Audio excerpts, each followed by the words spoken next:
Protagonis bernama Gasaing, seorang siswa SMA biasa. Suatu hari dia kesiangan karena temannya mematikan alarmnya. Dia berlari terburu-buru dan akhirnya tertabrak mobil. Kematian yang luar biasa bagi bocah itu, dan sekarang dia berhadapan langsung dengan monster raksasa yang melahap banyak orang di dunia apokaliptik ini. Seorang samurai sedang menebas tentakel-tentakel monster itu. Namun, pria botak sudah memperingatkan bahwa makhluk itu bisa beregenerasi dengan terlalu mudah. Sai menjelaskan bahwa saat pertama kali tiba di sini, dia mengira dirinya adalah orang yang terpilih, orang yang dipanggil ke dunia lain untuk menyelamatkan semua orang. Namun, dia segera menyadari ada sesuatu yang tidak beres dengan transmigrasinya. Pertama kali dia mencoba memimpin para penyintas, dia dengan cepat digigit di leher dan mati. Begitu saja. Segera setelah matanya tertutup, dia terbangun di tempat yang sama lagi. Pada percobaan kedua, dia berhasil menghindari para zombie sebisa mungkin, tetapi pada akhirnya semua orang mati kelaparan. Ketiga kalinya, dia menyamar sebagai zombie untuk menyusup ke lokasi rahasia dan mencari makanan, tetapi militer yang menjara segalanya akhirnya membunuhnya. Pada percobaan keempat, saat dia berhasil menstabilkan markas, dia dikhianati. Sial, anak ini mengalami setiap kemungkinan akhir yang buruk. Tentu saja, ada kehidupan ke-6, ke-7, ke-8, dan berkali-kali lagi di mana sesuatu selalu salah. Sekarang dia berada di kehidupan ke-9-nya, di mana dia mencoba untuk tidak melakukan banyak hal dan bersikap santai. Tetapi meskipun begitu, dia tetap direkrut ke dalam pasukan untuk melawan para makhluk tersebut. Sementara itu, orang-orang menghancurkan segalanya dan yang lain melarikan diri. Dia melupakan persediaan, tapi hey, tetap hidup lebih baik daripada memiliki persediaan. Bukan? Ada seorang gadis dalam situasi yang cukup berbahaya yang bisa mengubah rating usia cerita ini. Ayolah, seseorang bantu dia. Saelin berpikir karena dia tidak bisa tetap hidup pula. Dia mungkin mencoba untuk bersenang-senang kali ini. Jadi dia mengeluarkan teriakan dan mulai berlari menuju kekacauan. Percikan listrik berderak di sekitarnya. Mereka yang melarikan diri bertanya-tanya apakah anak ini benar-benar tahu cara bertarung atau dia hanya punya keinginan untuk mati. Ini dia bocah kita dengan pedang listriknya, siap menyerang, dan dia berhasil menebas makhluk itu seperti memotong mentega. Orang-orang di sekitar hanya berdiri terpaku dengan air mata di mata mereka. Gadis itu berlari untuk berterima kasih padanya, tetapi dia langsung lari dan menyuruh gadis itu untuk pergi dari sana. Dia bergegas masuk ke minimarket di belakang dan tentu saja, tempat itu penuh dengan makanan. Karena dia sudah memakan sampah selama beberapa kehidupan terakhir, dia segera mulai melahap segalanya tanpa pikir panjang. Seteguk coke, sesuatu yang sangat dia rindukan, dan yang lain hanya berdiri menonton orang ini, dengan tidak tahu malu mengonsumsi segalanya. Makhluk itu datang ke arahnya dengan serangan tentakel, tetapi Saing tidak terganggu. Dia akhirnya bisa mati tanpa penyesalan. Namun, segera setelah dia membuka matanya, anehnya dia masih di tempat yang sama. Dia tidak tahu apakah dia mati dan bangkit lagi atau dia sebenarnya tidak pernah mati. Saat itulah seseorang angkat bicara, mengatakannya, dia memang mati seperti orang bodoh dan dibangkitkan. Dia melihat ke sekeliling, bingung tentang siapa yang berbicara. Tapi kalian sudah tahu, kan? Itu adalah sistem itu sendiri. Cahaya muncul di belakangnya, dan dalam sekejap bocah kita meraihnya sambil berteriak bahwa sistem sialan itu akhirnya tiba. Dia mati 9 kali tanpanya. Bajingan itu terlalu lama dan tidak tahu betapa sengsaranya hidupnya. Sistem kecil itu segera melompat keluar dari lengannya, melihat ke samping dan meminta tuan rumahnya untuk tenang, mengatakan ada sedikit kecelakaan. Bocah itu menuntut untuk mengetahui apa yang terjadi sampai membuat sistem butuh 9 kehidupan penuh untuk muncul. Sistem kecil itu menjelaskan bahwa itu semua karena teman sistem lain yang mematikan alarmnya, tetapi dia tahu bocah kita tidak akan mempercayainya. Namun, mengingat bahwa ini persis bagaimana Saelin mati, dia mengatakan dia benar-benar mempercayainya. Kemudian dia berkata, tidak masalah, yang penting sistem akhirnya tiba. Sekarang, di mana peralatan, barang-barang emas, dan semua kekayaan dunia? Sistem menjawab bahwa sebelum apapun, dia harus menerima beberapa instruksi. Saat ini dia berada di dunia pasca apokaliptik dan misinya adalah memulihkan perdamaian di tempat ini. Hanya dengan berhasil melakukan ini, dia akan bisa kembali ke dunia asalnya. Dan jika dia gagal, dia akan benar-benar dimusnahkan. Kenyataannya, dia punya 10 kesempatan, tetapi dia sudah menggunakan 9, jadi ini adalah kesempatan terakhirnya. Bocah kita menyuruh sistem menjelaskan ini dengan benar, tetapi sistem hanya menyuruhnya untuk melupakannya. Itu hanya detail kecil. Yang penting adalah dia punya satu kehidupan tersisa dan setiap menit sangat berarti. Saing tiba-tiba merasakan sesuatu dan sistem mengumumkan bahwa ini waktunya untuk misi pertamanya. Dia harus menjual camilan dan minuman untuk mengumpulkan 50 kristal yang bisa ditukar dengan atribut dan hadiah lainnya. Bocah kita sudah membayangkan dirinya di jalanan dengan kaleng soda. Dia segera bertanya-tanya mengapa misi sialannya adalah membuka warung kaki lima dan mulai menjual makanan. Dan yang lebih buruk, ada banyak zombie yang akan mengerumuni tempat itu. Dia langsung lari sambil berteriak bahwa dia akan dimakan sebelum dia bahkan menjual satu barang pun. Dia berlari menyelamatkan hidupnya, tetapi sistem kecil bertanya apa yang dia takuti. Jelas dia berteriak bahwa dia takut digigit dan mati. Lalu dia tiba-tiba berhenti dan ingat dia punya sistem sekarang. Jadi dia segera menuntut agar benda sialan itu membunuh monster-monster ini. Sekarang juga, sistem menyuruhnya memanggilnya nomor 2333 dan bocah kita yang merasa keren memberitahu 2333 bahwa dia seharusnya memberinya kecepatan seperti elang, kekuatan seperti beruang, atau sesuatu yang mengagumkan seperti itu. Namun, ketika dia memeriksa statistik sistemnya, dia melihat informasinya tidak tersedia. Sesuatu terasa aneh. Dia bertanya pada sistem apa yang terjadi, dan itu menjelaskan bahwa statistiknya sangat rendah sehingga bahkan tidak bisa dianalisis. jelas, dia benar-benar tidak berarti. Sejujurnya, saya pikir Saing akan kecewa, tetapi sebaliknya, dia terlihat lega. Setidaknya dia bisa melihat statistik kecerdasannya, yang berarti dia pria yang cerdas, kan? Saat itu juga, dia nyaris menghindari zombie, tetapi dia segera mulai berlari lagi sambil berteriak bahwa dia ingin kekuatan super yang nyata. Sistem memberitahu dia sudah memberinya kekuatan yang luar biasa, dan hanya meninggalkannya tergeletak di tanah. Protagonis mengira itu pasti tikar kecil tidak berguna di lantai yang diinjak-injak makhluk-makhluk itu. Dia berbalik, berlari menembus gerombolan zombie, mengambil tikar itu, menggulungnya, dan memukul kepala zombie pertama dengan tikar itu. Bocah itu benar-benar terkepung. Sial, saya pikir dia akan melakukan sesuatu yang luar biasa, tetapi zombie lain memukul punggungnya, membuatnya jatuh tersungkur di tanah, kehilangan tikarnya, dan menabrak tumpukan makanan. Zombie-zombie mendekat untuk gigitan terakhir, dan dia menyadari dia mati lebih cepat kali ini daripada di kehidupan sebelumnya. Kekecewaannya begitu luar biasa sampai dia bahkan tidak merasa ingin memakan semua makanan lezat ini lagi. Tapi kemudian sesuatu yang aneh terjadi. Zombie-zombie itu tampak memukul semacam penghalang tak terlihat. Rupanya, selama dia berada di dalam warungnya, dia benar-benar kebal. Dan hanya sedetik kemudian semua makhluk itu mulai mengabaikannya dan pergi ke arah lain. Dia terkejut. Sepertinya dia baru saja menjadi tidak terlihat. Jadi, tikar tua ini tidak begitu buruk setelah semua. Dia bahkan mengelusnya, mengatakan dia tidak akan pernah mengkritik sutra ini lagi. Saya akan memanggil sistem ini Blue Ball mulai sekarang, jika tidak, itu akan membingungkan. Mungkin merujuk pada sistem dan ketika saya maksud si pembuat masalah kecil ini. Bocah kita bertanya pada Blue Ball apa yang akan terjadi jika dia menghadapi jenis makhluk bermutasi lainnya, yang dijawab oleh Blue Ball bahwa selama dia berada di dalam warung makanannya, dia abadi. Sekarang Saing akhirnya menyadari dia punya kesempatan nyata untuk bertahan hidup. Si bodoh mulai menari, mengatakan ini, misi mungkin lebih mudah daripada yang dia pikirkan. Tapi Blue Ball memperingatkannya untuk tidak terlalu bersemangat. Efeknya hanya aktif 3 kali sehari. Jika dia tidak menyelesaikan misi dalam waktu itu, fungsinya akan nonaktif dan dia akan menjadi target monster lagi. Oh, dan sebaiknya ingat, matahari akan terbenam dalam 30 menit. Begitu malam tiba, aktivitas makhluk itu akan meningkat secara drastis. Dalam sebuah misi di wilayah lain, saya mengeluh bahwa membuka warung makanan di tempat seperti ini konyol. Zombie ada di mana-mana dan dia satu-satunya manusia di sekitar. Tapi tiba-tiba 3 orang muncul, mengatakan hasil jarahan hari ini hebat dan kejutan ini akan membuat bos senang. Saing pikir dia hanya beruntung, tetapi orang-orang ini tidak terlihat ramah sama sekali. Mereka berhenti dan bertanya apa-apaan ini, mengapa ada permen dan warung makanan di tengah kiamat, seorang bajingan bahkan memiliki permen karet, doros, dan semuanya. Bocah kita menyuruh mereka bersikap santai dan bertanya apa yang ingin mereka makan. Dari sudut pandang mereka, ini adalah harta karun. Seketika mereka mulai berbicara tentang bagaimana mereka setidaknya ingin kentang goreng dan daging kering. Saing memberitahu mereka bahwa mereka beruntung. Mereka adalah pelanggan pertama yang menemukan tokonya. Bajingan itu beralih ke mode salesman penuh, mengatakan harganya bukan 998, bahkan bukan 98, hanya 50 tepat di toko ini. Orang-orang itu tambah bingung dan mulai mengatakan tidak mungkin mereka akan membayar untuk sesuatu seperti ini. Salah satu dari mereka segera mengeluarkan senjata dan menyuruhnya memanfaatkan suasana hati mereka yang baik karena jika tidak, dia sudah mati. Saing hanya bertanya apakah mereka benar-benar tidak akan meninggalkan uang, lalu dia mengambil cokek pria itu dari tangannya dan berkata dia pikir mereka keren, tapi mereka hanya membuang-buang waktunya. Jelas pria itu langsung menodongkan senjatanya ke arahnya, mengatakan bajingan itu benar-benar punya keinginan untuk mati. Dia menembak, tetapi semua peluru mengenai penghalang di sekitar warung. Tidak hanya itu, pria itu terkena serangan balasan dan langsung hangus, terbakar. Teman-temannya hanya bisa melihat saat si bodoh itu roboh ke tanah seperti sampah. Men, pria malang itu benar-benar hangus. Sepertinya dia sudah tamat. Orang-orang bodoh itu berdiri di sana bertanya-tanya, sial bro, apakah senjatanya meledak sendiri? Salah satu dari mereka berkata itu pasti kemampuan pria itu, tetapi yang bertato pola batu mengejek, mengatakan tidak mungkin dia memiliki sesuatu yang sekuat itu. Sementara itu, bocah kita menyukai kain kecilnya, menyadari itu bahkan lebih baik daripada yang dia pikirkan. Orang-orang itu menuntut dia menjelaskan trik apa yang dia gunakan. Saya menjawab bahwa ada banyak pengguna kemampuan di dunia ini, tetapi hanya ada satu yang terpilih. Tapi kembali ke bisnis, dia memberitahu mereka bahwa untuk 50 kristal mereka bisa mendapatkan banyak makanan dan bahkan berfoto dengannya. Namun, ketika salah satu kaki tangannya melihat temannya mati, tidak mungkin dia harus pergi mengunjunginya di surga. Persaudaraan sejati. Satu orang masuk untuk menikam dan yang lain melemparkan pukulan, yakin bahwa masalahnya adalah senjatanya, bukan orangnya. Tapi begitu pukulan itu mendarat, itu dipantulkan. Lengan pria itu berubah menjadi mie. Bro, jangan bilang kamu masih akan mencoba menikam setelah itu, tidak mungkin kamu sebodoh ini. Tapi, bahkan pria yang seharusnya sudah mati itu tiba-tiba bangun, mengatakan mereka semua harus mati bersama dan pergi ke surga sebagai satu regu. Bocah kita menatap dengan dingin dan pria itu jelas tersensor sendiri. Saat saya mengulurkan tangannya, pria itu tersandung mundur dengan gemetar, lalu dia lari sambil berteriak bahwa tidak mungkin dia akan mati di tangan bocah monster ini. Setidaknya dia adalah karakter sampingan paling cerdas sejauh ini. Sementara itu, yang lain bertanya-tanya mengapa mereka satu-satunya yang bodoh yang masih mencoba bertarung. Bocah kita tidak ingin mereka lari seperti itu, dia masih membutuhkan orang untuk membeli barang-barangnya. Lalu dia menyadari mereka meninggalkan karung mereka, dan dilihat dari bentuknya, itu tampak seperti manusia. Jika itu manusia dalam suasana apokaliptik, itu pasti seorang gadis. Dan jika itu seorang gadis, dia pasti tangguh dan sehat. Jelas beberapa gadis memiliki bentuk bulat, tetapi yang satu ini lebih segitiga. Dia terlihat seperti senjata, semua tajam dan siap untuk jatuh. Tapi bocah kita sudah jatuh cinta. Namun, dia tiba-tiba merasakan sesuatu dan menerjangnya, membuatnya lari menyelamatkan hidupnya. Sekarang bukan saatnya untuk jatuh cinta. Gadis ini jelas zombie. Dia mengayunkan ke arahnya dan dia nyaris menghindar. Panik karena dia tidak tahu zombie bisa secepat ini. Dia mengambil selongsong peluru dan melemparkannya ke arahnya. Itu semua yang dia miliki, tapi setidaknya itu memberinya cukup waktu untuk mencapai warung makanannya. Sial, tapi si jenius kita ini sudah menggunakan ketiga perlindungan harian. Sekarang dia kacau. Dia mencoba mengemasi barang-barangnya dan lari, tetapi dia hanya melompati semuanya dan mendarat tepat di depannya. Dia jatuh ke tanah, seperti pecundang total sementara dia menatapnya. Dia mulai bergerak lebih dekat dan mulai melemparkan makanan ke kepalanya, tetapi dia terus maju sampai dia meraih sesuatu di sebelahnya dan melemparkannya, menyuruhnya mundur. Dia menutup matanya, menerima bahwa dia akan mati lagi. Namun, ketika dia mengintip dengan satu mata terbuka, dia melihat dia dengan senang hati mengunyah sepotong gurita kering. Dia mengambil gigitan kecil, menelannya, dan terlihat benar-benar puas. Dia dengan cepat menyadari anak ini suka gurita kering, dan sekarang dia mendekatinya lagi. Tapi dilihat dari wajahnya, itu bukan untuk melakukan sesuatu yang baik atau buruk. Dia hanya lapar. Masalahnya adalah dia kehabisan gurita kering dan dia tidak tahu apalagi yang mungkin dia suka. Jadi dia mengambil sekantong keripik kacak dan melemparkannya ke mulutnya. Sekali lagi dia terlihat senang. Jika dia bisa menyelesaikan masalah seperti ini, setidaknya dia tidak akan mati. Jadi dia mulai membuat jejak makanan yang mengarah ke tepi tebing, lalu dia melemparkan segenggam kentang goreng ke dalam lava dan menyuruhnya pergi mengambil. Gadis itu melompat dengan gembira. Sial, anak ini kejam. Dia akan melemparkannya ke dalam lava dan bahkan tidak peduli. Saat itulah dia melihat sesuatu di dekat tepi tebing, belati emas di tanah. Itu terlihat seperti senjata tingkat tinggi. Dan pada gagangnya dia melihat lambang Legiun Guntur. Itu adalah organisasi bandit yang paling ditakuti di seluruh markas apokaliptik. Semua anggotanya adalah penjahat yang berkembang melalui perampokan, pembunuhan, pembakaran, ledakan, apapun yang membuat mereka tetap hidup. Dia mengira ini pasti milik orang-orang yang melarikan diri setelah menyerang markasnya. Tidak heran mereka sangat agresif dan memiliki begitu banyak senjata. Dia mengumpulkan semuanya, tidak pernah tahu kapan barang-barang ini mungkin berguna. Lalu dia melihat bahwa di dalam karung yang sama tempat gadis zombie itu berasal, ada juga sekantong kristal. Setidaknya dengan cara ini dia secara tidak langsung menyelesaikan misinya hari itu. Tapi Blue Ball mengatakan bahwa hanya kristal yang diperoleh dari penjualan yang dihitung, jadi ini tidak memenuhi syarat. Saing memprotes, mengatakan gadis zombie sialan itu memakan barang-barangnya. Jadi, dia mengambil ini sebagai pembayaran dan itu akan dihitung. Blue Ball memanggilnya gadis zombie, tetapi Saing bersikeras dia tidak pernah diberitahu bahwa dia harus menjual makanan kepada manusia. Lalu dia menjatuhkan diri ke tanah untuk mengamuk, merengek bahwa dia mendapatkan sistem terburuk yang pernah ada. Dia menyelesaikan misi, tetapi itu tetap tidak mau menerimanya. Dengan itu, Blue Ball mengalah, mengatakan baiklah, dia menyelesaikan misi harian dan sekarang bisa meningkatkan atributnya. Tidak hanya itu, warung makanannya mendapat peningkatan juga. Sepertinya bocah kita membuka semacam penggorengan. Dia tidak terlihat terlalu bersemangat tentang hal itu dan hanya memutuskan untuk memeriksa inventarisnya. Di dalamnya dia menemukan air, nasi, daging, sayuran, semuanya yang dibutuhkan untuk memasak dan menjual makanan. Dia bertanya pada Blue Ball apakah ada hal lain. Biasanya dalam sistem petualangan, dia setidaknya harus memiliki beberapa senjata, bahan peledak, atau alat pertahanan diri. Tapi sistem temannya menjelaskan bahwa mereka adalah sistem makanan, bukan sistem prajurit. Beginilah cara dia harus bertahan hidup. Jadi Saing bertanya apa yang bisa dia dapatkan dengan 1 poin pengalaman. Kasihan, dia hanya berakhir dengan pasta gigi, sikat gigi, pensil, dan itu saja. Saing tahu bahwa bahkan dengan sistem, bertahan hidup di kiamat tidak akan mudah baginya, karena tokonya hanya bisa memblokir 3 serangan per hari. Dia memutuskan untuk fokus pada pertahanan untuk saat ini. Dengan itu, staminanya mulai meningkat. Tapi setelah beberapa saat, dia berhenti dan berkomentar bahwa dia tidak merasa berbeda. Sistem hanya memberitahu dia tidak peduli. Apapunlah. Lalu dia memperingatkannya bahwa dia punya 24 jam untuk mempekerjakan seseorang untuk bekerja di tokonya dan mendapatkan 100 kristal. Kasihan Saing, segera panik, mengatakan bahwa pertama, mendapatkan 100 kristal sudah merupakan tugas yang konyol, dan kedua, di mana dia harus menemukan seseorang yang cukup gila untuk menerima tawaran seperti itu. Saat itu juga, selembar kertas mengenai wajahnya, dan ketika dia menariknya, dia melihat bahwa itu adalah selebaran. Dia tiba-tiba ingat memang ada toko seperti itu di jalan terdekat. Setiap kali dia sedang dalam perjalanan ke sekolah, seorang gadis akan lewat membagikan selebaran, mencoba membuatnya mencoba minumannya. Dia bertanya-tanya apakah dia masih hidup. Akan cukup menarik untuk memilikinya di sekitar, memanggilnya Tuan. Dan di sana dia pergi, mendorong gerobak hotdog kecilnya melalui kiamat. Tapi tepat dari tengah lava, gadis iblis zombie itu muncul, dan sial, dia benar-benar utuh. Dia kembali ke tokonya, tetapi bocah kita sudah pergi. Dia melihat ke sekeliling dengan sedih sebelum tiba-tiba lari. Sepertinya hal tentang jalan terdekat itu bohong, atau mungkin dia berhenti untuk tidur siang karena saat dia mencapai tempat gadis itu, sudah hari berikutnya. Dan ketika dia membuka pintu restoran, boom, penuh dengan zombie di dalam. Dia hanya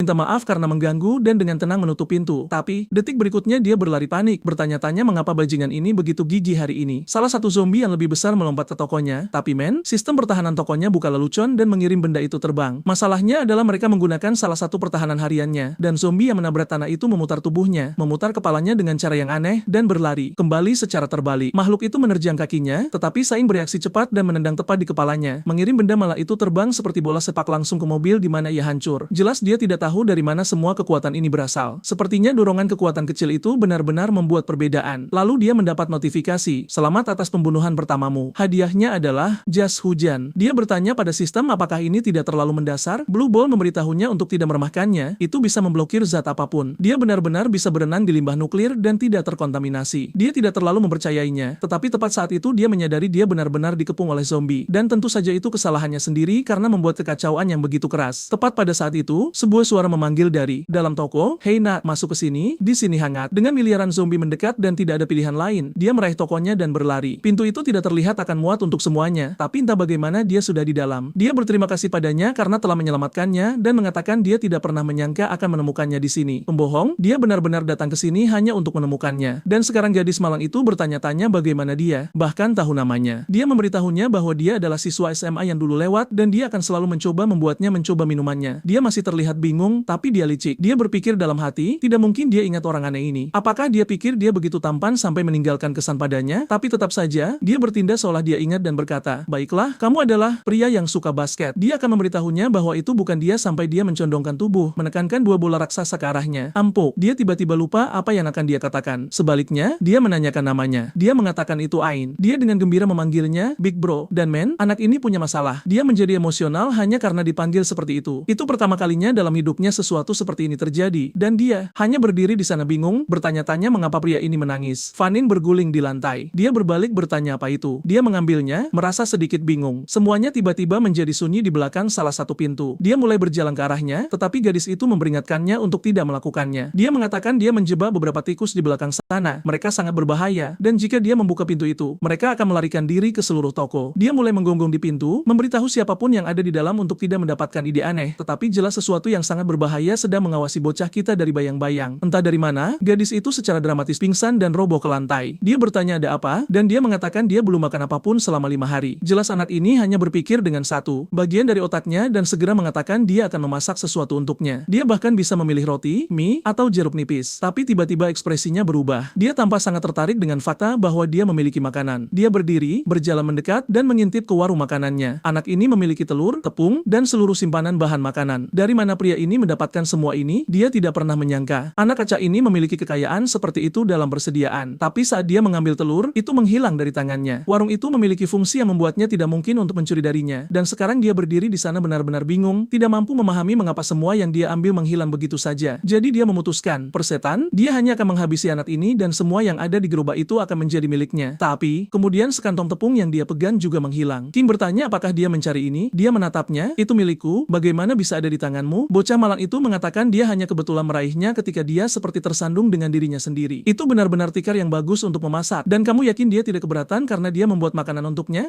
Gadis yang setengah miring itu mengatakan tidak. Dia benar-benar tidak keberatan sama sekali. Tapi sekarang dia yang merasa gugup, bertanya-tanya apakah pria ini benar-benar selalu waspada sepanjang waktu. Dia kemudian memintanya untuk tidak salah paham. Dia harus tahu betapa berbahayanya bagi gadis seperti dia untuk bertahan hidup di dunia seperti ini. Semua yang dia inginkan adalah agar dia mengembalikannya segera setelah dia selesai. Bocah kita memberitahunya, "Tentu saja, aku percaya kamu gadis yang jujur dan baik." Dia mengembalikan pisaunya, menyuruhnya jangan menggunakannya dengan ceroboh. Saat dia meraihnya, dia mengatakan dia akan menunjukkan padanya cara yang sebenarnya menggunakannya. Dia terlalu bodoh dan pantas mati karenanya. Tapi tentu saja, pisau itu memantul kembali dan hampir memotong tangannya sendiri. "Well," kata Saing, "aku sudah memberitahumu untuk tidak bermain-main dengan benda itu, jadi bagaimana kalau kamu mendengarkanku?" Dia roboh ke tanah dalam keadaan terpelintir dan bertanya apakah dia pengguna kemampuan. Kemudian dia tiba-tiba berdiri dengan pose yang sangat atletis dan fleksibel, menyatakan bahwa dia sekarang akan melawannya sampai mati. Merasa bersemangat, dia mengayunkan tendangan dengan serangan api, tetapi dia hanya mengeluarkan semprotan merica kecil dan sekarang dia terlihat seperti orang bodoh total. Dia mulai berguling di tanah dan Saing mengatakan, "Sepertinya kamu tidak bisa menangani makanan pedas, tapi jangan khawatir, aku selalu menyesuaikan selera pelangganku." Dia pergi ke mode bom garam penuh dan mulai membumbui dia. Sepertinya dia benar-benar ingin memakannya, hanya saja tidak dengan cara yang saya harapkan. Entah dari mana, pintu terbuka lebar dan dua anak kecil berlari keluar, berteriak padanya untuk melepaskan bos mereka. Bocah kita bingung dan salah satu anak memberitahu bosnya untuk tidak khawatir, mereka di sini untuk menyelamatkannya. Tapi sedetik kemudian Saing sudah mengangkat mereka berdua, menyuruh para pembuat masalah kecil untuk berhenti menyebabkan masalah atau mereka hanya akan membuat keadaan menjadi lebih buruk. Gadis yang terlalu banyak dibumbui itu bangkit dan menyuruhnya melepaskan anak-anak itu. Jika ada sesuatu untuk diselesaikan, itu dengannya. Bocah kita hanya melemparkan mereka ke arahnya, mengatakan, ini, ambil mereka, dan mereka semua jatuh ke tanah seperti sekelompok orang bodoh. Beberapa waktu kemudian, dia menemukan makanan yang mereka timbun membuktikan bahwa gadis itu telah menipu banyak orang sebelum dia. Dia mengaku belum pernah gagal sekalipun dan menuntut penjelasan bagaimana sang protagonis menyadarinya begitu cepat. Namun, pemuda kita menjawab bahwa mereka yang tertipu hanyalah orang-orang bodoh. Dia melihat sisa makanan di dalam kaleng, hal yang mustahil bagi seseorang yang mengaku kelaparan selama 5 hari. Terlebih lagi, ada darah di tanah padahal dia tidak terluka sedikit pun. Jelas seseorang telah tewas di sana. Dia beruntung tidak menjadi korban berikutnya. Namun, kelompok itu berargumen bahwa mereka hanya menyingkirkan orang jahat yang berniat buruk pada si kecil Ain. Sialnya, soal pikiran kotor terhadap gadis itu, dia memang merasa sedikit bersalah. Ain menjelaskan bahwa di masa kiamat, semua orang melakukan apa saja demi bertahan hidup. Alasan itu tampaknya cukup masuk akal baginya. Atau mungkin dia memang kejam, karena dia berkata jika demikian, mereka tak bisa menyalahkannya jika dia berbuat sesuka hati. Semua orang tampak ketakutan dan Ain menuntut apa yang akan dia lakukan. Dia menjawab sudah lama sejak terakhir kali dia mencicipi daging segar hari ini. Anak-anak mulai panik, mengira mereka akan dimakan, dan pemuda kita tampak menikmati ketakutan mereka. Namun, gadis pira itu berkata jika dia ingin memakan seseorang, seharusnya dia saja, karena kedua anak itu belum dewasa. Dasar anak-anak, mereka malah bersaing dan berargumen bahwa daging anak kecil lebih empuk. Jadi lebih baik mereka saja yang dimasak agar bos mereka selamat. Sekarang Xing marah, kenapa mereka tiba-tiba sok mulia dan membuatnya tampak seperti penjahat? Tepat saat itu, si gadis kecil terbatuk dan kakaknya langsung memanggilnya. Ain berteriak bahwa pemuda kita adalah monster karena mencekik gadis itu hingga sesak napas. Namun, dia hanya mengabaikannya, yakin itu hanya trik agar dia melonggarkan ikatan tali. Stella, si gadis kecil itu, terus terbatuk-batuk dengan putus asa. Xing justru memujinya, mengatakan aktingnya sangat mengesankan. Namun yang lain bersikeras bahwa mereka tidak berbohong. Jika ini terus berlanjut, dia benar-benar akan mati. Akhirnya, pemuda kita meminta sistem memeriksa tanda vitalnya. Setelah pemindaian, sistem mengungkapkan adanya infeksi serius yang menyebar di tubuhnya. Jika tidak segera diobati, dia tidak akan bertahan lebih dari 3 hari. Detik itu juga, si gadis memuntahkan banyak darah tepat saat analisis sistem selesai. Ternyata mereka tidak berbohong. Dia segera melepas ikatannya dan kedua temannya bergegas membantu. Tak lama kemudian, mereka membaringkannya di tanah saat kondisinya memburuk. Dia menyadari luka itu menyerupai lubang peluru dan bertanya siapa yang tega berbuat sekejam ini. Si gadis pirang mengungkapkan bahwa pelakunya adalah Legiun Guntur. Dia menjelaskan bahwa sebelum dunia hancur, salah satu ibu mereka adalah pelanggan tetap di toko itu. Wanita itu sering menonton film kiamat, jadi saat melihat seseorang digigit, dia langsung mengunci tempat itu. Awalnya semua orang bersatu menunggu tim penyelamat tiba, namun seiring berjalannya waktu, persediaan makanan habis dan sifat asli manusia mulai muncul. Seorang pria berargumen bahwa karena si anak kecil bertubuh mungil, dia tidak butuh makan sebanyak orang dewasa. Sang ibu memprotes, mengatakan anaknya sakit dan harus makan. Pria itu tidak peduli. Menurutnya si anak takkan bertahan 2 hari lagi, jadi memberinya makan hanya sia-sia. Saat itulah si bocah nakal itu menggigitnya. Pria itu hendak memukul dada si bocah, namun Ain datang dan menjegal kakinya. Dia menangkap si bocah di udara dan menuntut penjelasan kenapa pria itu mencuri dari orang lain. Namun si pria justru menemukan roti di tangannya dan mencibir bahwa itu bahkan tidak layak disebut makanan, karena toh mereka semua akan mati kelaparan. Ain hanya membalikkan badan dan berkata dia tidak berutang apapun padanya. Jika dia lapar, dia bisa keluar mencari makan sendiri. Namun jelas dia hanyalah pengecut yang lebih suka melawan anak-anak daripada zombie. Tentu saja pria itu tidak suka mendengarnya. Di saat seperti ini, orang-orang tidak akan bertindak rasional. Seorang wanita tua tiba-tiba angkat bicara, mendukung si pria bahwa rasa lapar itu serius, jadi Ain harus memberi mereka lebih banyak makanan. Wanita lain menambahkan bahwa di dunia seperti ini, Ain harus mengeluarkan semua persediaan sekarang, dan mereka akan membayarnya nanti setelah situasi membaik. Ain menjelaskan bahwa ini hanyalah kedai teh yang tidak punya stok makanan tak terbatas. Lalu si wanita tua menunjuk ke pintu terkunci dan menuntut tahu isinya. Ain menjelaskan itu hanyalah ruang ganti. Tidak ada makanan di dalam sana, namun wanita berbaju pisang aneh itu tidak percaya dan bersikeras ingin melihat isinya. Orang lain pun ikut mendesak agar pintu itu dibuka. Sang ibu mencoba menghentikan mereka, mengingatkan bahwa mereka takkan bertahan selama ini tanpa bantuan Ain. Namun yang lain justru menyerangnya, mengatakan itu salahnya karena mereka semua terjebak di sini. Jika saja dia tidak mengunci mereka, mungkin mereka sudah kabur ke tempat aman dan dirawat pemerintah. Ain memberitahu jika mereka sangat ingin pergi, silakan pergi sekarang. Namun mereka malah merangsek maju, saling mengajak mengabaikan Ain dan mendobrak pintu tersebut. Si pria tertawa mengejek, mengatakan dia akan merampas segala yang Ain miliki. Namun saat pintu terbuka, yang dia lihat hanyalah tumpukan gaun. Yang tidak dia mengerti adalah mengapa rok-rok itu tampak begitu mencolok dan terbuka. Si wanita tua langsung menyatakan bahwa sekarang semuanya masuk akal. Dia tahu Ain bukan wanita baik-baik. Gadis lain berpegangan pada pacarnya dan menuduh menuduh Ain mencoba menggoda setiap pria di bumi. Tentu saja Ain mengatakan mereka berlebihan, namun tiba-tiba ledakan besar mengguncang kedai. Seorang pria dari Legiun Guntur tiba dan berkomentar tempat itu cukup ramai. Saat dia bertanya siapa mereka, salah satu pria langsung maju memperkenalkan diri dan menuntut makanan. Namun sebaliknya, pria asing itu menunjuk ke arah Ain dan menuduhnya menyembunyikan semua persediaan mereka. Begitu melihat Ain, makanan bukan lagi prioritas mereka. Bajingan-bajingan itu berkata bahwa jamuan malam ini adalah dia. Ain segera melarikan diri, sementara orang-orang bodoh yang tertinggal semuanya ditangkap. Salah satu pria berhasil mencengkeram bahu Ain dan menyuruhnya jangan banyak lari. Namun dia berbalik dan hampir menebasnya dengan pisau. Pria itu kehilangan kesabaran dan berkata sepertinya Ain lebih memilih mati. Saat itulah si gadis kecil tiba-tiba melompat ke depannya dan terkena peluru yang ditujukan untuk Ain. Semua orang panik dan pemimpin kelompok berteriak agar anak buahnya berhenti menembak karena akan mengundang kawanan zombie. Namun anehnya, dia malah menembak lagi dan membunuh dua orang lainnya. Gila, dia memerintahkan evakuasi dan menyuruh tidak meninggalkan apapun. Sial, mereka membantai seisi kedai. Saat mereka hendak menghabisi si anak dan gadis pirang itu, seseorang tiba-tiba menahannya dari samping. Seorang bocah laki-laki menjerit memanggil ibunya, memohon agar tidak melakukan itu. Namun pria itu menyikut sang ibu berkali-kali, mengancamnya akan mati sia-sia. Namun sang ibu hanya berbisik bahwa dia menitipkan anak-anak itu dalam penjagaan Ain. Dengan itu, dia berbalik dan melemparkan dirinya keluar jendela. Luar biasa, dari mana wanita ini mendapatkan kekuatan seperti itu? Tepat sebelum jatuh, dia memeluk pinggang pria itu dan mencabut pin granatnya. Ibu ini benar-benar menjadi pahlawan. Seluruh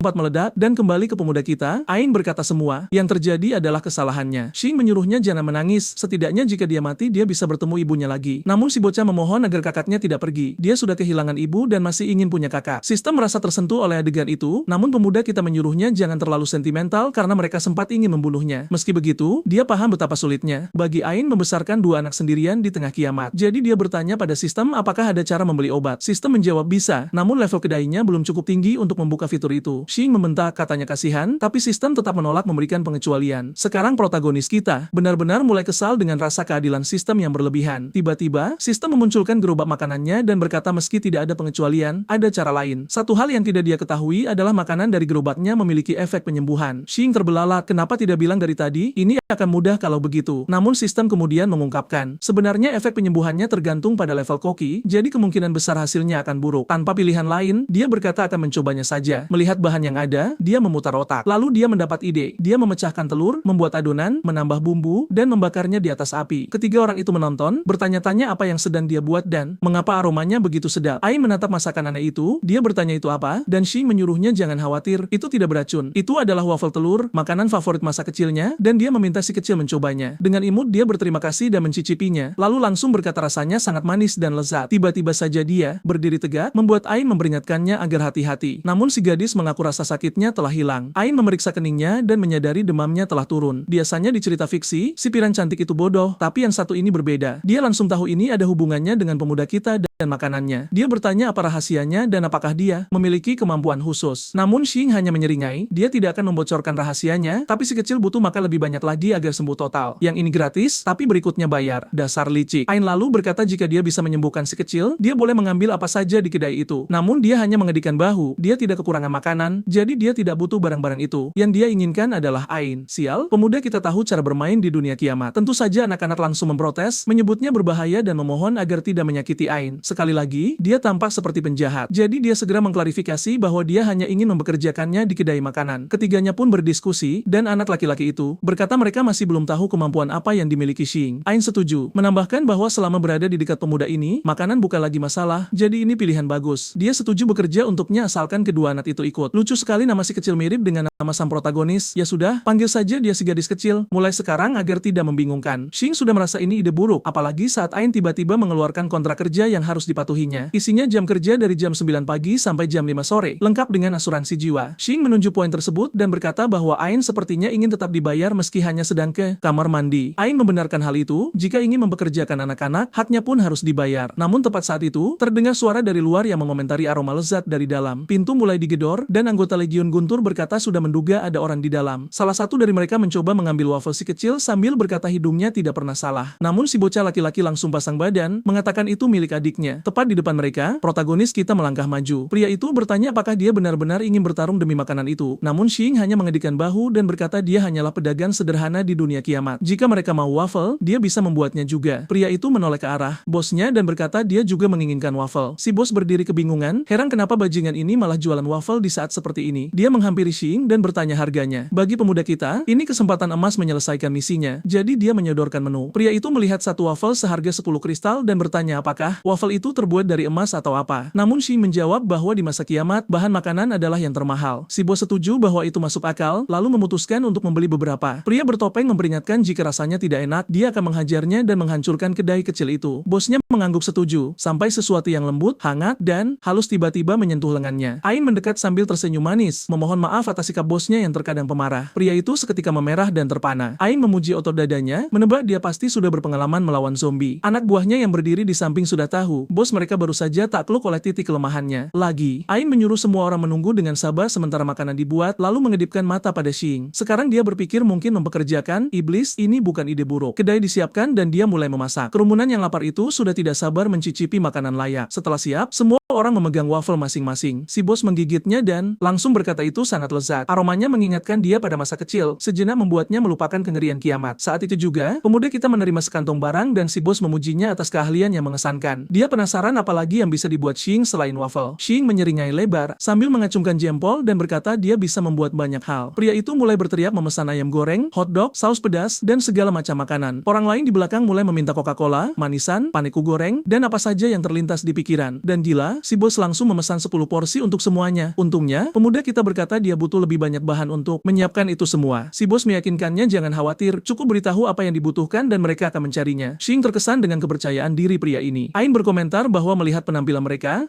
tampak seperti pedagang kiamat. Jika mereka yang mengumpulkan barang, maka mereka tidak perlu mengambil risiko sendiri. Seketika keduanya menawarkan kerja sama jangka panjang kepada si bos, menjanjikan diskon di masa depan. Semua orang saling lirik, penasaran dengan keputusan yang diambil. Sementara itu, para pedagang menertawakan si bos, mengejeknya bokek meski punya geng besar. Pemuda kita tidak suka mendengar bagian bokek itu. Namun kemudian si bos berkata sudah lama dia tidak keluar dan ingin tahu di mana tepatnya mereka berada sekarang. Tiba-tiba sebuah mobil berhenti dan seseorang turun membawa kabar buruk. Wahoo dan yang lainnya terluka. Kelompok lain mendekati kedai dan kali ini sepertinya Xing mengenali salah satu dari mereka. Si bos langsung menuntut tahu siapa yang telah mencelakai Wahoo. Sial, ternyata mereka adalah orang-orang yang dihajar habis-habisan oleh pemuda kita. Si bodoh yang sempat tersetrum maju dan berkata ada bocah terkutuk yang jualan di jalan. Bocah itu membawa karpet dan mengaku sebagai orang terpilih atau semacamnya. Si bos mencibir, menganggap konyol anak buahnya kalah oleh orang yang delusi. Salah satu anak buahnya mengangguk, setuju bahwa jika memang ada orang terpilih, itu adalah bos mereka. Si rambut nanas ikut menimpali bahwa mereka juga berpikir begitu sampai mereka menyerang bocah itu dan semua serangan mereka terpantul. Si bos dan rekannya mengaku belum pernah mendengar kemampuan seperti itu, namun Ain pernah, dia pernah terkena sesuatu yang sangat mirip. Dia jelas mengingat momen saat dia mencoba menikamnya namun justru terpental. Dia menoleh ke belakang, bertanya-tanya apakah itu ulah bocah sialan itu. Saat melihatnya mencoba menyelinap pergi, dia yakin. Si bos menyatakan siapapun pelakunya akan mati karena berurusan dengan pemimpin legiun. Seluruh kelompok membeku ketakutan dan mulai berbisik, apakah pria ini Li Hong? Ain menghampirinya dan bertanya, apakah dia benar-benar Li Hong sang pemimpin legiun? Orang-orang di sampingnya mengonfirmasi dengan bangga. Sambil menyeringai, Li Hong berkata karena waffle lezat buatan mereka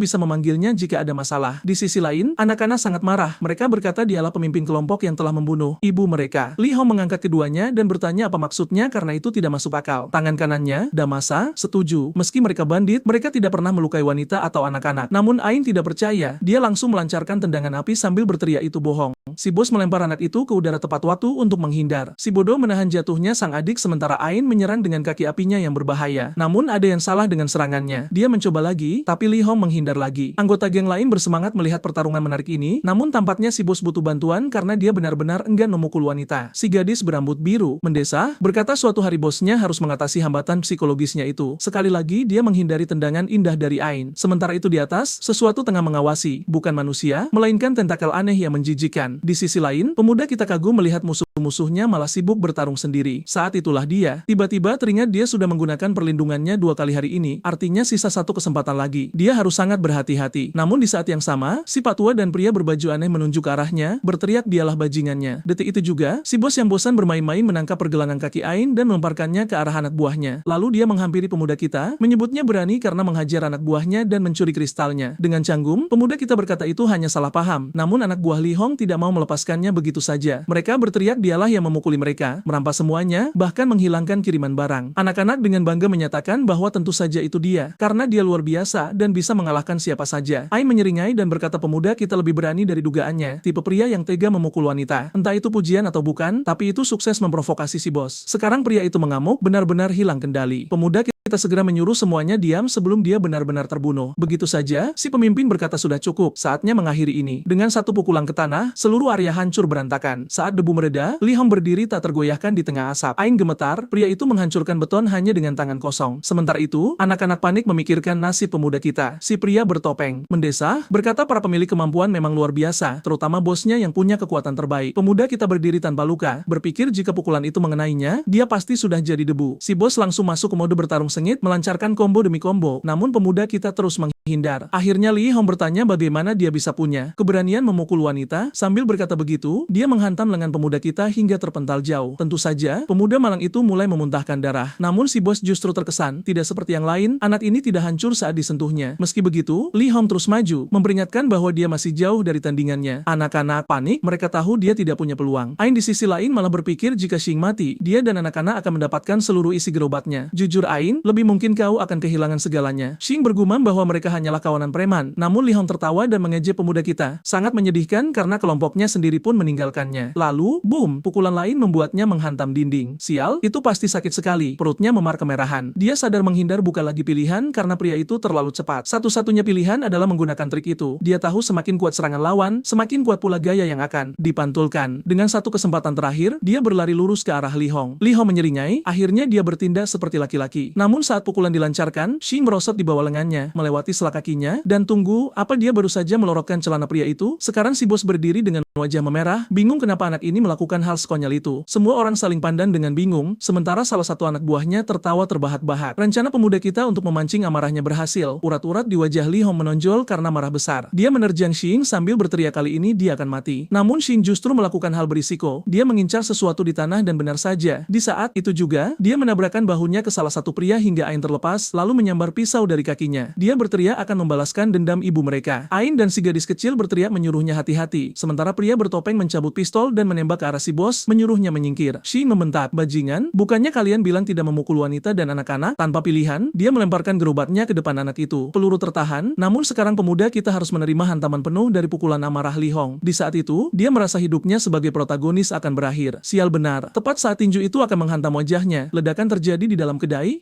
dan melangkah keluar dari asap adalah gadis zombie sehat kita sebagai selalu tampil menawan dan mungkin kelaparan. Saat dia masuk, para pria itu menyadari sesuatu, tapi sebelum mereka sempat bereaksi, dia menyerbu tempat itu dan melayangkan tendangan brutal tepat ke wajah Li Hong. Li Hong mengendus udara dengan linglung, sementara gadis itu hanya menatapnya sambil mengayunkan sesuatu yang berbahaya di tangannya. Dan kita tahu pria ini takkan bisa melawan, sementara anak laki-laki kita langsung mengenali siapa dia. Sial, gadis itu menghajarnya dengan satu pukulan indah dan kuat yang membuat sang bos terpental menabrak dinding hingga batuk berasap. Geng itu terkejut. Pria, pedestrian strike, segera menyadari bahwa ini adalah wanita yang sama dengan yang mereka tangkap sebelumnya. Seketika semua orang mengeluarkan senjata crossfire dan mulai menembak, namun dengan anggun dia menghindari setiap peluru. Mereka sadar tidak ada zombie normal yang bisa bergerak seperti ini, jadi mereka harus waspada. Dia mendarat dengan anggun di atas kedai makanan milik pahlawan kita tepat saat salah satu pria mengayunkan kapak ke arahnya. Shaling berteriak menyuruh mereka terus bertarung tapi menjauh dari tokonya. Dia mendorong gadis itu keluar dari jalur serangan, menyelamatkan nyawa gadis itu sekaligus kedainya. Kesabaran mereka habis, salah satu dari mereka mengeluarkan bazooka dan setidaknya, untuk yang satu ini, tidak ada jalan untuk menghindar. Shaling memohon agar mereka tidak menembakkan benda seperti itu ke toko kecilnya yang sederhana, tapi sudah terlambat, tembakan dilepaskan. Namun, gadis zombie itu hanya tampak bosan saat melihat peluru itu datang. Aku pikir dia akan menghindar, tapi tidak, dia menjatuhkan diri ke tanah demi menyelamatkan kedai itu sehingga tembakannya meleset tipis. Pahlawan kita langsung memujinya, kerja bagus. Lalu terjadilah ledakan lain. Li Hong mulai bangkit dari reruntuhan dengan geram, menyatakan bahwa meskipun dia wanita, dia tidak akan diampuni. Tapi ledakan lain mengacaukan toko dan sebuah balok kayu menghantam tepat di kepalanya. Anak buahnya saling pandang. Ya, bos mereka sedang tidak beruntung hari ini. Dia berbalik membentak pria pembawa bazooka yang meminta maaf sambil mengatakan bahwa gadis itu terlalu cepat. Li Hong yang sudah muak memerintahkan mereka untuk mengakhiri ini sekarang. Pria, pedestrian strike, maju. Sesumbar akan mengubah mereka menjadi keju Swiss, tapi gadis zombie itu tetap anggun seperti biasa, terus menghindari segalanya. Aku bahkan tidak tahu bagaimana keluarga ini dan pahlawan kita belum mati. Akin segera memberitahu mereka bahwa mereka harus memanfaatkan kekacauan ini untuk kabur sebelum si zombie gila atau geng itu memutuskan untuk mengejar mereka. Tapi Tapi jauh di lubuk hatinya, pahlawan kita berharap sang zombie menang dan memakan semua orang. Gadis itu terus menghindari setiap peluru dengan gerakan sempurna sampai tiba-tiba dia menyadari pahlawan kita menyelinap pergi membawa makanan. Sekarang dia serius, dia menyambar batang logam dari tanah dan melemparkannya di udara. Seketika pria, pedestrian strike dilumpuhkan. Tapi senjatanya memiliki AI dan terus menembak ke segala arah. Pahlawan kita tidak punya waktu sedetik pun untuk bersantai. Apalagi sekarang dia punya seluruh anggota keluarga yang harus diurus. Tragis sekali. Oh, dan pistol AI itu melayang di udara sambil membidik semua orang secara acak.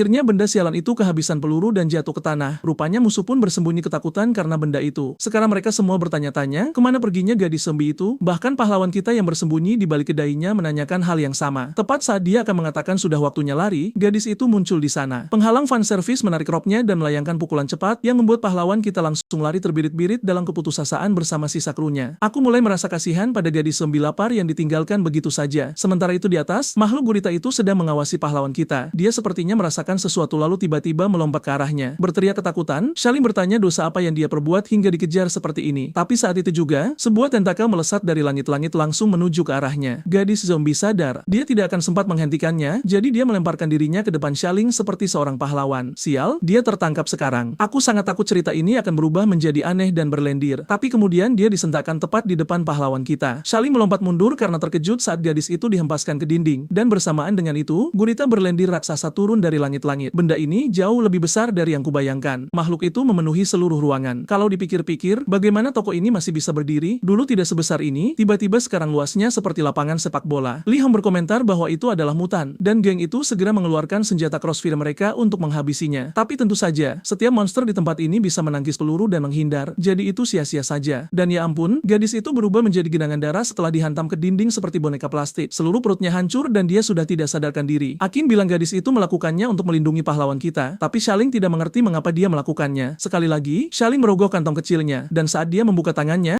di dalamnya ada salah satu camilan yang pernah dia berikan padanya. Camilan yang sama dengan yang dia gunakan untuk memancingnya ke lava untuk bunuh diri. Namun gadis itu menyimpannya dan membawanya kembali. Dia menyimpannya selama ini. Dia mulai mengingatkanku pada gadis dari cerita Homunculus. Tidak pernah bicara, sangat bugar, tapi terlalu baik hati. Shaling bertanya apakah dia mengerti sesuatu, lalu membentak sistem, menuntut penjelasan mengapa gadis ini bertingkah sangat manusiawi jika dia adalah zombie. Sistem menganalisisnya dan menjelaskan bahwa ada sangat sedikit makhluk yang bisa menerima virus zombie sambil tetap mempertahankan sebagian kesadarannya. Pada dasarnya, dia memiliki kecerdasan setingkat anjing. Gadis itu menyerang kesakitan di tanah, dan Akin mulai merasa kasihan padanya. Saudara-saudara itu bertanya apakah zombie bisa merasakan sakit dan apakah dia akan mati. Shaling bilang sejauh yang dia tahu, zombie hanya mati jika kepalanya dipenggal atau otaknya diledakkan. Gadis kecil itu protes, sang zombie telah mencoba menyelamatkan Shaling jadi dia tidak boleh mati seperti ini. Tapi Akin berkata jujur, tulang belakang dan ruas tulangnya benar-benar hancur, tidak mungkin dia bisa selamat. Shaling mengepalkan tinjunya dengan marah, tahu gadis itu berakhir seperti ini karenanya. Dia bertanya pada sistem, bisakah aku memberinya salah satu wafel telurku untuk membantunya pulih? Namun sistem menjawab dengan dingin, tidak, itu hanya berfungsi untuk manusia. Untuk menyembuhkan makhluk lain, dia perlu meningkatkan tokonya lebih jauh lagi. Segera dia menuntut, lalu apa misinya agar aku bisa mendapatkan fungsi itu sekarang? Sistem memberitahunya bahwa dia perlu mendapatkan kristal level 2 dalam 24 jam ke depan. Pahlawan kita tahu satu kristal level 2 bernilai 100 kristal level 1, dan satu-satunya cara mendapatkannya adalah dengan membunuh mutan. Kebetulan sekali, ada satu yang berdiri tepat di depannya. Geng dengan amunisi tak terbatas itu masih terus menembaki monster tersebut, setidaknya menahannya di tempat. Akhirnya salah satu dari mereka menyadari hal yang jelas, peluru tidak bisa menembus kulitnya. Pada titik itu, hanya ada satu pilihan tersisa, keluarkan bazooka. Seperti biasa, mereka menembakkan proyektil langsung ke makhluk itu. Monster itu menangkisnya dengan tentakel, dan saat si bodoh yang menembak mulai merayakannya, aku tahu itu tidak akan berhasil. Bukan hanya benda itu baik-baik saja, kelihatannya dia benar-benar memakan proyektilnya. Para pria itu terkejut, bagaimana bisa benda ini menangkap peluru bazooka dengan mulutnya, dan sekarang mereka akan ditampar oleh tentakel karena kebodohan mereka, bersama dengan semprotan racun hijau korosif yang jelas sangat berbahaya. Pria, pedestrian strike, mencoba lari tapi terlambat. Lee Hong berteriak agar semua orang mulai lari karena cairan itu adalah asam. Mereka mulai meraih puing-puing dan bersembunyi di balik perlindungan, tapi kemudian tentakel lain menghantam, menghancurkan salah satu dari mereka sepenuhnya ke tanah. Cairan korosif itu bocor kemana-mana. Salah satu anggota geng memohon pada bosnya untuk meninggalkan mereka. Dia tidak boleh mati saat mencoba menyelamatkan mereka. Tapi sang bos menolak, dia terus menahan lempengan beton dengan tekad untuk membantu. Kakinya sudah tenggelam ke dalam tanah saat, bam, tentakel itu menusuk menembus batu. Aku benar-benar berharap cerita ini tidak berubah menjadi berlendir lagi karena pria itu baru saja tertangkap. Oke, jangan lakukan itu, makhluk tentakel. Syukurlah, benda itu hanya mengangkatnya, dan sang bos akhirnya meledak, mengaktifkan kekuatannya. Kupikir itu akan menjadi sesuatu yang epik, tapi tidak. Dia hanya berdiri di sana sambil tetap memegang batu. Tunggu, dia melemparkan batu itu, melompat, dan melayangkan pukulan. Dia mencengkeram tentakel itu mencoba menariknya kembali. Masalahnya benda sialan itu tertutup lendir sehingga dia tidak bisa mendapatkan pegangan yang kuat. Begitu tentakel itu terlepas, monster itu mengangkat anggota tubuhnya dan menghujani asam. Tiba-tiba seseorang meluncur masuk dengan gaya keren mengenakan jas hujan ala Kapten Levi. Shaling tercinta kita mulai memanjat tentakel. Geng itu panik. Apakah anak ini gila? Apakah dia punya kekuatan tersembunyi? Bahkan Lee Hong merasa aneh karena tidak bisa merasakan energi apapun yang keluar dari bocah itu. Sebuah tentakel hampir mengenainya, tapi dia menghindar, lalu melompat ke depan dan meluncurkan semacam serangan gaya air. Apa-apaan? Itu terlihat seperti semacam teleportasi, dan tiba-tiba dia berada tepat di depan mulut monster itu dengan pisau di tangan. Kemudian dia menghujamkan pisaunya tepat ke arah peluru bazooka yang tersangkut di mulut makhluk itu. Percikan api mulai terbang dan Shaling segera lari. Tembakan bazooka itu akhirnya meledak di dalam mulut makhluk itu, mengirimkan asap kemana-mana. Tidak hanya itu, potongan-potongan gurita mulai menghujani tempat itu. Sial, benar-benar tidak ada yang tersisa dari benda itu. Pahlawan kita berdiri di sana dengan penuh percaya diri, berkomentar bahwa jas hujan ini ternyata cukup berguna. Benda itu melindunginya sepenuhnya dari dampak ledakan, membuktikan bahwa item sistem tidak seburuk itu. Dia memberitahu sistem bahwa dia ingin lebih banyak barang seperti ini, tapi benda sialan itu hanya menjawab bahwa dia tidak bisa memilih. Saat itu, Shaling melihat tubuh makhluk itu berjalan mendekat dan mengeluarkan kristal level 2. Tidak hanya itu, dia juga menerima buku resep apokaliptik dan sekarang kemampuan penyembuhannya bekerja pada makhluk apapun. Dia tertarik dengan buku masa itu, dan sistem menjelaskan bahwa tidak banyak orang yang tahu, tapi mutan pun bisa dimakan oleh manusia asalkan tahu bagian mana yang tidak terinfeksi. Shaling segera menyadari ini sempurna untuk mendapatkan makanan dengan mudah, benar-benar sepadan. Kemudian dia berjalan menghampiri gadis zombie yang masih berenang di genangan darah itu. Dia memasukkan sesuatu ke mulutnya. Apakah itu kristal atau makanan? Aku tidak tahu, tapi sedetik kemudian gadis itu berdiri tegak dengan sehat, dan kali ini benar-benar sehat. Gadis itu tampak gembira sementara Akin di sisi lain tercengang. Pahlawan kita membunuh mutan itu sendirian. Semenit yang lalu dia lari seperti pengecut dan berikutnya dia menyerbu untuk menjatuhkan makhluk itu. Entah dia punya perubahan suasana hati yang parah atau dia menyembunyikan kekuatannya yang sebenarnya. Saat itu, gadis zombie menunjuk ke mulutnya sendiri, tapi Shaling segera menyuruhnya berhenti melakukan hal aneh itu. Sementara itu, Akin dan yang lainnya memutuskan bahwa bukan ide bagus untuk terlalu mengandalkan pria ini. Shaling menyuruhnya berhenti bicara, tapi dia sudah sibuk melemparkan camilan pada si zombie sambil mereka berlari. Pada akhirnya, Akin berpikir bahwa setidaknya Shaling punya hati yang baik. Tapi kemudian Shaling menoleh ke adiknya dan memperingatkannya agar tidak terlalu dekat dengan wanita itu karena dia adalah zombie yang membuatnya sangat berbahaya. Jika digigit, tamatlah riwayatnya. Gadis zombie tiba-tiba menoleh ke arah mereka dan melangkah mendekat. Dia melihat remah-remah di bibir gadis kecil itu dan menjilatnya hingga bersih. Lalu dia menoleh ke Shaling yang langsung menyadari apa yang akan terjadi selanjutnya. Shaling lari menyelamatkan diri sambil berteriak, "Apakah kau tidak punya rasa malu?" Saat dia sedang bersenang-senang, Lee Hong tiba-tiba memanggil perhatian semua orang. Dia berjalan menghampiri Shaling dan berkata jika Shaling bisa menyembuhkan zombie, mungkin dia bisa menyembuhkan saudaranya juga. Jelas dia sedang membicarakan pria pedestrian strike dan pria Iron Mask yang nyaris tewas. Shaling melihat kondisi mereka dan berkata, "Ya, ini terlihat cukup serius. Kulit mereka membusuk dan kau bahkan bisa melihat tulang." Lee Hong menghela napas dan berkata dia tahu itu, itulah sebabnya dia ingin Shaling mengobati mereka. Tapi pahlawan kita mengernyit, "Kenapa kalian terus mencoba memerintahku?" Dia ingat betul apa yang terjadi saat mencoba memukul Lee Hong sebelumnya. Itu terasa sakit sekali. Lee Hong mengerti apa yang diinginkan bocah itu dan berkata, "Baiklah, sebutkan hargamu." Tepat saat Shaling akan menyebutkan angka, Akin tiba-tiba meletakkan tangan di bahunya. Shaling langsung menepisnya dan berteriak, "Aku tidak akan menyembuhkan bajingan itu, tidak peduli berapapun mereka membayar." Anak-anak itu mengangguk setuju, mengatakan bahwa pria itu adalah penjahat. Lee Hong menjawab sederhana, "Sudah kubilang, kami mungkin geng bandit, tapi kami tidak menyerang atau mencuri dari mereka yang tidak bisa melawan. Jika salah satu anak buahku membunuh seseorang yang kau kenal, maka orang itu bukanlah orang baik." Anak-anak itu langsung keberatan, mengatakan bahwa ibu mereka benar-benar orang baik. Lee Hong dan dialah penjahat yang sebenarnya. Akin membentak sang bos, menyuruhnya berhenti berpura-pura karena dia tahu begitu mereka sembuh, sang bos akan memerintahkan mereka untuk menyerang. Tapi tiba-tiba Shaling berkata dia mempercayainya. Seluruh kelompok terdiam, benar-benar terpana. Kemudian pahlawan kita mengeluarkan kain merah dan bertanya apakah sang bos menjatuhkannya. Lee Hong bilangnya, dia mengambilnya dari kelompok yang membunuh ibunya agar dia tidak pernah lupa pada siapa dia harus membalas dendam. Shaling mengeluarkan pisau dan menjelaskan meski simbolnya terlihat sama, sebenarnya mereka tercermin dalam arah yang berlawanan. Sejujurnya, aku harus menatapnya selama 2 menit penuh sebelum menyadari satu kilat menunjuk ke kiri sementara yang lain menunjuk ke kanan. Seseorang meniru simbol orang lain. Akin mengangguk, menambahkan bahwa yang asli juga jauh lebih presisi. Anak-anak berkomentar bahwa yang palsu terlihat seperti gambar anak kecil. Bos mendengus dan menyuruh mereka untuk tidak menghina simbol mereka. Itu dibuat dengan penuh perhatian. Shaling kemudian menjelaskan bahwa sudah biasa bagi beberapa kelompok untuk mencuri simbol kelompok lain demi memicu konflik, dan itulah yang mungkin terjadi di sini. Trio kecil itu terguncang, dan sang bos akhirnya menyadari mengapa semua orang di wilayah ini membenci mereka akhir-akhir ini. Shaling mengepalkan tinjunya dengan marah sementara. Adiknya bertanya bagaimana cara mereka membalas dendam sekarang. Aki menghela napas dan berkata mereka harus melupakan dendam karena sudah pasti ibu mereka tidak menginginkan itu. Anak-anak terdiam, lalu pria bertopeng bergumam bahwa dia ingin menghabisi bajingan yang merusak reputasi mereka itu, tapi pria malang itu tidak dalam kondisi baik, dia langsung batuk darah. Li Hong menghela napas, sekarang semuanya sudah jelas. Pahlawan kita bisa membantu temanku, kan? Shaling, sebagai jiwa yang murah hati, memutuskan dia hanya akan menagih 10 kristal per orang, dan seketika sang bos menyerahkan uangnya. Dan dengan itu, beberapa butir telur dipecahkan. Kupikir mereka memecahkan telur untuk mulai memasak, tapi tidak, telur-telur itu pecah selama baku tembak. Shaling menjawab bahwa ini situasi yang aneh, mungkin mereka harus mengambil kembali kristalnya. Tapi tentu saja Li Hong tidak akan menerima itu, jadi pahlawan kita hanya mengedikkan bahu dan berkata itu bercanda. Dia harus memikirkan sesuatu. Masalahnya adalah bagaimana cara dia membuat wafel telur tanpa telur. Saat itulah dia mendapat ide untuk memeriksa buku resep barunya. Matanya berbinar, dia menemukan sesuatu yang sempurna. Dia segera memindai bahan yang masih dia miliki dan mulai mengumpulkan potongan gurita. Mengikuti instruksi, dia pertama-tama membuang membran dan bagian pengisap kecil itu. Dia masuk ke mode Minecraft, mengubah semuanya menjadi bentuk kubus, melemparkan semuanya ke dalam panci, mengaduknya, lalu melemparkannya ke atas panggangan. Setelah satu sisi berwarna coklat keemasan, dia membaliknya, menambahkan saus salad dan sedikit saus tomat, dan terakhir, menaburinya dengan kentang parut untuk membuatnya sempurna. Dengan itu, takoyaki guritanya siap. Dia membawanya ke para pria itu dan menyuruh mereka makan. Itu akan membantu mereka pulih. Tapi pria, pedestrian strike, langsung membentak. Bertanya apakah Shaling sudah gila? Apakah dia benar-benar memberikan daging mutan? Li Hong tanpa penasaran, bertanya-tanya apakah benar-benar aman memakan benda seperti itu. Shaling menjawab singkat bahwa dia tidak akan mengembalikan kristalnya. Jadi jika mereka ingin makanan, inilah yang mereka dapatkan. Pria bertopeng ragu-ragu, mengendus aromanya, dan mengakui setidaknya baunya enak. Kemudian dia memutuskan untuk memakannya, mengatakan bahwa meskipun dia mati, dia tidak bisa melewatkan sesuatu yang semenggoda ini. Aku ingin melihat bajingan itu melepas topengnya, tapi rupanya makanan itu sudah ada di mulutnya. Bahkan sebelum aku sempat berkedip, tiba-tiba dia memegangi tenggorokannya. Teman-temannya panik bertanya apa yang terjadi, mengapa dia tampak seperti tersedak. Li Hong memelototi Shaling, memperingatkan jika terjadi sesuatu pada anak buahnya, Shaling mati. Tapi sebelum hal lain terjadi, gadis zombie kita yang manis melompat untuk melindunginya. Sial, bos ini sudah bingung. Pria ini punya masalah harga diri. Kemudian pria bertopeng mengungkapkan, tentu saja rasanya lezat. Ini dia, orang-orang ini seperti keluar dari anime Shokugeki no Soma. Dia mulai meracau, lapisan luarnya begitu lembut seolah aku sedang dipeluk oleh awan. Rasa makanan lautnya begitu kuat seperti pertempuran peri di ujung lidahku. Hidangan ini seperti lautan itu sendiri, menghujam langsung ke dalam jiwaku. Pria itu benar-benar menangis karena kelezatannya yang luar biasa. Dua orang bodoh lainnya saling pandang, bertanya-tanya apakah rasanya benar-benar sana itu. Mereka bertiga menyerbu Shaling dan menuntut untuk mencicipi juga. Dan saat mereka melakukannya, reaksinya sama persis. Mereka ketagihan. Salah satu dari mereka bahkan mengambil bola takoyaki dan menjejalkannya ke mulut temannya. Pria itu langsung meleleh, mengatakan itu benar-benar luar biasa. Di saat yang sama, luka pada si pria, berambut pirang mulai sembuh, bahkan tulang-tulangnya yang patah sepertinya memperbaiki diri. Pria itu terpana, bertanya apakah ini efek spesial dari gurita, tapi Shaling hanya menyeringai, hanya sedikit sentuhan spesial dariku. Lalu dia sadar dia baru saja mengatakan sesuatu yang bodoh. Seharusnya dia berpura-pura itu keberuntungan atau dia tidak yakin cara kerjanya. Sekarang jika orang-orang ini mulai berpikir dia benar-benar berkemampuan, mereka mungkin akan mencoba memperbudaknya. Li Hong mengacungkan jempol, mengatakan itu luar biasa. Dia tidak menyangka Shaling berbakat seperti ini. Protagonis kita menghela napas lega. Setidaknya pria ini tidak tampak seperti monster. Lalu Li Hong mengungkit soal kemitraan yang disebutkan sebelumnya, dan sang bos bilang dia akan memikirkannya. Tapi ketiga, orang bodoh itu langsung keberatan, mengatakan bos tidak boleh mempertimbangkannya. Bocah nakal itu telah menghajar semua orang di sini. Shaling membalas bahwa itu salah mereka sendiri karena mencoba mencuri dari pedagang jalanan yang jujur. Pria itu mencibir, menyuruh Shaling jangan terlalu memuji mereka. Rupanya sifat kriminal mereka adalah sesuatu yang patut dikagumi. Bahkan sang bos mengangguk, itu benar, ini salahmu karena memamerkan makanan di tempat terbuka seperti itu. Jelas bandit manapun akan mencoba merampokmu. Shaling mengangkat alis, baiklah, kalau begitu kenapa kalian membawa gadis ini di dalam karung? Bahkan jika dia sudah sebagian berubah jadi zombie, dia tetap seorang wanita. Jadi kenapa kalian mengangkutnya seperti itu? Geng itu mengingat sesuatu dan suasana menjadi canggung. Salah satu dari mereka menggaruk bagian belakang kepalanya dan bergumam, "Yah, kau tahu, ini salahnya karena terlalu cantik. Kami akan memberikannya kepada bos sebagai hadiah." Anak-anak di kelompok itu terdiam, berpikir orang-orang ini punya feti yang aneh. Sementara itu Akin terkejut, bahkan seorang gadis zombie tidak aman daripada degenerasi ini. Pria bertopeng memberitahu bos bahwa dia yakin bos akan menyukainya. Mereka pernah melihat bos berbicara dengan gadis-gadis sebelumnya hidupnya dan menjadi sangat gugup. Jadi tentu saja mereka datang dengan ide cemerlang untuk menggunakan zombie demi membantunya mengatasi rasa takutnya pada wanita. Li Hong yang sangat malu mencoba menyelamatkan martabatnya yang tersisa, itu sama sekali tidak masuk akal. Lalu dia mengancam akan menghancurkan mereka semua jika tidak mulai menjelaskan dengan benar. Pria berkepala nanas bersikeras, "Bos, semua yang kami lakukan adalah demi cinta." Si rambut pirang mengangguk, "Tepat sekali. Kami yakin jika bos menghabiskan waktu berkualitas bersamanya, bos akan mulai mengatasi rasa takut pada wanita." Pria, pedestrian strike, memohon, "Bos, tolong mengerti sisi kami. Kami hanya memperhatikan pemimpin yang sangat kami cintai." Dan kemudian perkelahian besar pecah dengan Li Hong menghajar anak buahnya sendiri. Saat itu sistem berbunyi, mengingatkan Shaling bahwa dia harus segera mempekerjakan seseorang untuk tokonya. Pahlawan kita bingung. Dia pikir dia sudah mempekerjakan Akin, tapi sistem menjelaskan bahwa itu baru akan terhitung jika mereka berdua menyetujui persyaratan dan ketika orang yang disewa mengenakan seragam yang disediakan oleh sistem. Sekarang itu menarik minat Shaling. Dia mulai membayangkan pakaian pelayan panjang yang menutupi semuanya dengan sopan, jas dokter, seseorang yang benar-benar mendedikasikan dirinya pada profesinya. Dan terakhir, kostum kelinci, cocok untuk gadis-gadis yang berjalan-jalan dengan keluarga mereka. Pahlawan kita meneteskan air liur sambil berbisik, "Ya, itu akan sangat bagus." Tentu saja sistem segera membungkamnya, mengatakan bahwa ini adalah sistem yang sah dan tidak akan menyediakan pakaian semacam itu. Dan kemudian pakaian pelayan muncul di tangannya. Pahlawan kita kecewa dengan desainnya, menganggapnya cukup membosankan. Dia menyerahkannya kepada keluarga kecil itu, menjelaskan bahwa mereka harus memakainya karena begitulah cara kerja sistem. Si bocah kecil bersemangat, Jeffrey kesal, dan Akin hanya tampak bingung. Shaling berbohong bahwa itu hanya karena baju mereka kotor dan meminta mereka memakainya segera. Akin hendak berganti pakaian saat itu juga, tapi Shaling segera menyuruhnya masuk ke dalam jika butuh lebih banyak privasi. Para bandit bahkan gadis berambut biru tertawa, mengatakan itu hanya detail kecil yang tidak perlu disebutkan. Tapi Akin benar-benar tidak peduli dan sudah mencoba memakai pakaian baru itu. Masalahnya adalah Akin terlalu sehat, kancingnya tidak bisa menutup. Li Hong, pria malang itu, mengalami pendarahan hidung di tempat dan hampir mati. Pahlawan kita segera membentak semua orang, menyuruh mereka berhenti menatap dan menghormati wanita itu. Dan kemudian sesuatu menghantam kepalanya. Dia bingung, mengambil benda itu dan menatapnya sejenak, lalu dia melirik kembali ke Akin dan tidak mungkin. Komikus sialan itu melakukan ini dengan sengaja, memberinya tubuh yang sempurna hanya untuk menjebak semua orang di sini seperti orang bodoh. Selain itu, pria sialan itu punya perut six-pack yang hanya bisa diimpikan pahlawan kita. Tunggu, pria, bukan? Shalinglah yang ketakutan, menyadari bahwa korban sebenarnya di sini adalah dia. Akin, tidak. Dia hanya tersenyum dan berkata, "Aku tidak pernah bilang aku seorang wanita. Kenapa kau begitu terkejut?" Shaling langsung menuntut penjelasan. "Lalu kenapa kau berpakaian seperti itu? Kau membuat orang salah paham." Pria kepala nanas bertanya apakah dia berpura-pura lemah untuk memancing musuh. Si rambut pirang mengangguk, mengatakan dia pasti seorang ahli strategi jenius, tapi Akin hanya mengedikkan bahu dan berkata, "Enggak kok, aku cuma suka berpakaian begini." Gadis kecil itu tersenyum dan berkata dia hanya suka gaun. Shaling yang mulai pulih menghela napas dan menjelaskan, "Ini namanya cross-dressing." Pahlawan kita hancur. Mimpinya tentang asisten yang romantis baru saja hancur berkeping-keping, dan Akin yang tanpa jumawa langsung menyadarinya. Jadi itu rencananya sedari awal. Ya, tepat di momen itu, sistem mengingatkan Seing untuk menyelesaikan kontrak dan bertanya apakah dia yakin dengan pilihannya. Hati Seing berdebar. Sebuah kertas muncul di depannya, menampilkan segala hal yang perlu dia atur, mulai dari durasi kontrak, gaji, dan banyak lagi. Dia meraih pena dan menulis namanya, yang anehnya tertulis Shang Xiaohu. Lalu kenapa? Mereka memperkenalkannya sebagai Ge Xiaoling di awal cerita. Ya, sudahlah, dia Ge Xiaoling sekarang. Aku tidak akan tiba-tiba mengubahnya menjadi Xia. Gadis zombie itu memperhatikan sejak tadi, dan begitu dia selesai, dia menyerahkan kontrak itu. Aing menyadari ekspresi kalah di wajahnya dan bertanya, "Kenapa wajahmu terlihat seperti itu? Kamu harusnya senang, tidak ada orang lain yang bisa menjadi asistenmu." Sementara itu, bocah kita sedang berpikir. Saat protagonis lain di luar sana sibuk mengumpulkan harem berisi wanita-wanita cantik, dia malah terjebak mengurus anak-anak bersama pria lain. Dia tidak pernah menyangka hidupnya akan berakhir semenyedihkan ini. Dan tepat saat Ain hendak menandatangani, gadis zombie itu berlari menerjang, menyambar kontrak itu dengan mulutnya, lalu kabur. Bocah kita panik, "Bodoh, kau tidak mengerti apapun." Dia mengejar gadis itu, menangkapnya di tengah pelarian sambil berteriak agar dia tidak memakan kontrak itu. Namun, dia sudah meninggalkan bekas gigitan tepat di bagian yang seharusnya ditandatangani. Dengan itu, kontrak pun sah. Tiba-tiba, dia mulai bersinar. Cahaya meledak dari tubuhnya. Api, angin, petir, awan, energi murni, dan entah apa lagi. Fizz. Inilah evolusi yang kita semua tunggu-tunggu. Baiklah sang ilustrator, aku memaafkanmu atas apa yang kau lakukan pada Ain karena semua ini sangat sepadan. Meski begitu, bocah kita berteriak ke langit, identitasnya seolah berperan dengan keadaan. Beberapa saat kemudian di luar toko, Ain kesal, mengeluh karena Shaoling memilih zombie daripada seseorang yang secantik dan sehebat dirinya. Tapi mengingat kompensasi yang akan dia terima, dia tidak terlalu marah. Pada dasarnya, dia tetap akan bekerja untuk King. Hanya saja tanpa kontrak resmi, yang berarti dia bisa pergi kapan saja dia mau. King menghela napas, kita tidak bisa tinggal di tempat yang hancur ini lagi. Jadi, apa rencananya? Ain tiba-tiba menyeringai, aku hanya bercanda. Aku sebenarnya akan bergabung dengan kelompok Li Hong. Dia bilang dia akan menjagaku dan anak-anak, jadi itu peluang bertahan hidup terbaik kita. Feli mengangguk, itu kabar baik Meskipun mereka bandit, mereka tampak seperti orang baik, setidaknya mereka akan melindungi anak-anak. Tepat saat itu, gadis kecil memanggil Exiling. Dia menyerahkan sebuah kartu, mengatakan bahwa kartu itu terjatuh saat gadis zombie itu berubah. Dan di sanalah dia, mengenakan lencana dengan namanya, yaitu Bai F, saling berterima kasih padanya. Tepat di momen itu, Leon mendekat dan memberikan sebuah lokasi. Itulah tempat markas mereka untuk saat ini. Jika kau mengalami masalah, datanglah temui kami. Shin melirik kertas itu